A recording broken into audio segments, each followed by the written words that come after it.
ഞാൻ പറയാൻ പോകുന്ന അതിഭയങ്കരമായി സത്യം കേട്ടിട്ട് നിങ്ങൾ ഞെട്ടരുത്. നാണമുണ്ടോ? ഈ യൂത്ത് കോൺഗ്രസിന്റെ തെരഞ്ഞെടുപ്പില് കള്ള ഐഡന്റിറ്റിക്കാരൻ ഉണ്ടാക്കിയിട്ടാ മേലെ ഇരിക്കുന്ന അവനും വിജിൽ മോഹനും ഒക്കെ ആയത്. ദമു എന്ത് പറ്റിയടാ? ചായ നെറുകന്തലേ കയറി ബ്ലോക്ക് ആയതാ.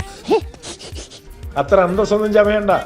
എടാ, തട്ടിപ്പ് കാണിച്ചെന്തും ചെയ്യാൻ കഴിയും. ആ തട്ടിപ്പാ നീയൊക്കെ കാണിച്ചോണ്ടിരിക്കുന്നത്. മനസ്സിലാക്കണം. അന്തസ് വേണോടാ സംസാരിക്കുമ്പോൾ. തോന്നിയ ദിവസം പറയരുത്.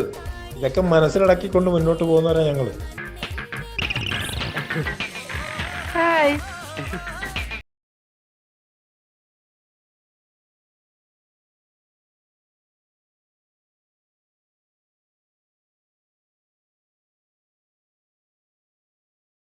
മറുപടി പറയാൻ എനിക്കറിയാം. മുഖത്ത് നോക്കി പറയാനറിയാം കേട്ടോ. അറിഞ്ഞൂടാത്ത ആളൊന്നുമല്ല.